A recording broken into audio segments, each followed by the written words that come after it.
YCP అంటే జగన్మోహన్ రెడ్డి అంటే యముడు, సైంధవుడు, పిశాచాలు. ప్రజల వలన, ప్రజల చేత, ప్రజల కొరకు అంటున్న ప్రజాస్వామ్య వ్యవస్థలో ఆ ప్రజల్నే దోచి ధనరాశులు పోగేసుకున్న జగన్ రెడ్డి, ఆయన ముఠానే అసలైన నిజాయితీ పరులు అయినట్లు వారి అక్రమాలకు, అవినీతికి ముసుగులు వేయడానికి జగన్ రోత పత్రిక వక్రాక్షి ప్రయత్నం చేస్తోంది.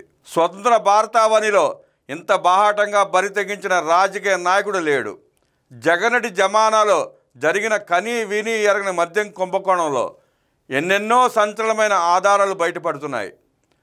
దోచి దాచిన డెన్లు, నోట్ల కట్ల గుట్టలు, లెక్కిస్తున్న వీడియోలు, అట్టపెట్టెలలో ఉంచి ఫామ్ హౌస్లో దాచిన 11 కోట్ల రూపాయల నగదు ప్రత్యేక దర్యాప్తు బృందం సిట్టు విచారణలో బయటపడుతున్నప్పటికీ మద్యం కుంభకోణం నిందితులు చాలా బుద్ధిమంతులు, నిజాయితీ పరులు, ఏ పాపం తెలియని వారంటూ జగన్ రోత పత్రిక అడ్డగోలుగా రోత రాతలు రాస్తూ జగన్ రెడ్డిని, ఆయన ముఠాన్ని కాపాడేందుకు సిట్ పైన విషం కక్కుతోంది. కళ్ళ ముందు కనిపించే నిజాలను కక్ష సాధింపు చర్యలుగా చూపించడానికి దొంగ సాక్షి అవస్థలు పడుతోంది.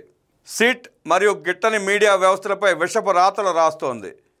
మద్యం కుంభకోణాన్ని రాజకీయ కుట్రగా చిత్రించి జనం కళ్లకు గంతలు కట్టేందుకు అసత్యపు రాతలకు తెగబడుతోంది.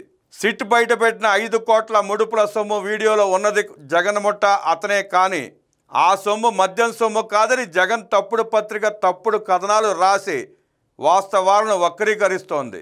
దేశ చరిత్రలో కనీ విని ఎరగని రీతిలో మద్యం ద్వారా మాయా వ్యాపార సామ్రాజ్యాన్ని నిర్మించిన గనుడు జగన్ రెడ్డి. రాజ్యాంగం మీద ప్రమాణం చేసి తన విద్యుత్ ధర్మాన్ని విస్మరించి నకిలీ మద్యం ద్వారా వేల కోట్ల ప్రజాధనాన్ని కొలగొట్టి వేల మంది ప్రాణాలను బలిగొన్న ఉదంతాలు చూసి యావత్ భారతదేశమే నివ్వెరపోయింది.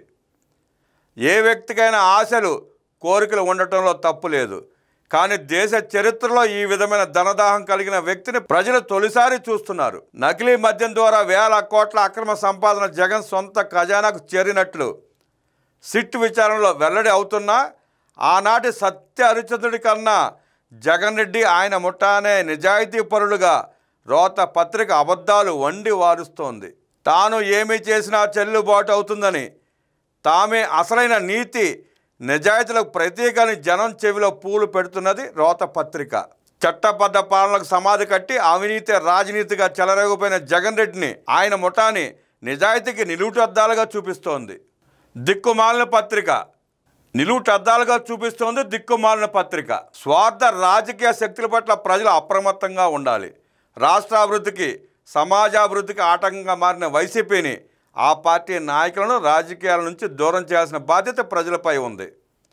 అధికారాన్ని అడ్డం పెట్టుకుని రాష్ట్రాన్ని అడ్డంగా దోచుకున్న జగన్ రెడ్డి మళ్ళీ అధికారం కోసం ఆదర్శాలు నూరిపోస్తూ జనాన్ని బురిడి కొట్టించాలని చూస్తున్న దోపిడీ నాయకుడి చరిత్ర మరోసారి తెలుసుకోవాల్సి ఉంది. ముఖ్యమంత్రిగా పనిచేసిన వ్యక్తి ఇంత దిగజారి మాట్లాడడం చూసి జనం చీ కొడుతున్నారు. గతంలో ఇంత గతి మాలిన రాజకీయాలు చేసిన వ్యక్తిని చూడలేదని జనం చెప్పుకుంటున్నారు. నెల్లూరు జిల్లా పర్యటనలో ఆయన చెప్పిన మాటలు విని ఇటువంటి వ్యక్తి రాజకీయాల్లో ఉండటానికి అర్హుడేనా అంటున్నారు. మద్యం కుంభకోణం కేసులో ఎంపీ మిథున్ రెడ్డిని సిట్ అధికారులు అరెస్ట్ చేయడంపై కొత్త కథ అల్లాడు జగన్ రెడ్డి. ఆయన కథలు అలలలో దిట్ట.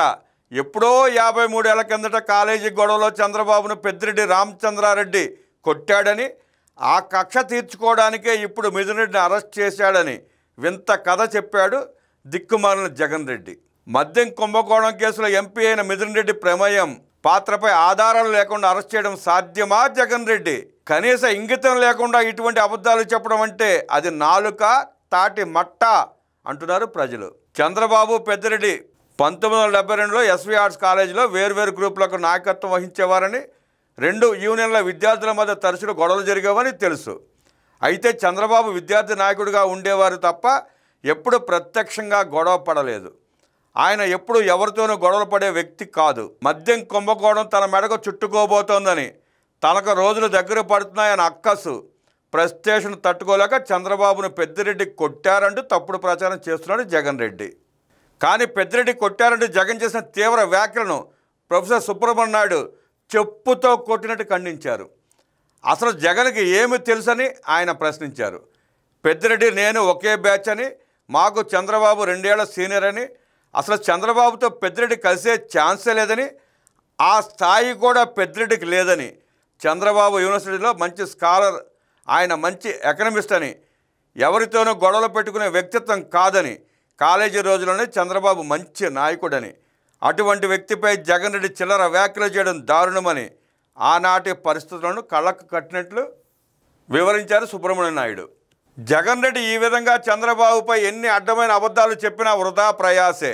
జగన్ రెడ్డి తల్లకిందులుగా తపస్సు చేసిన మళ్ళీ అధికారం దక్క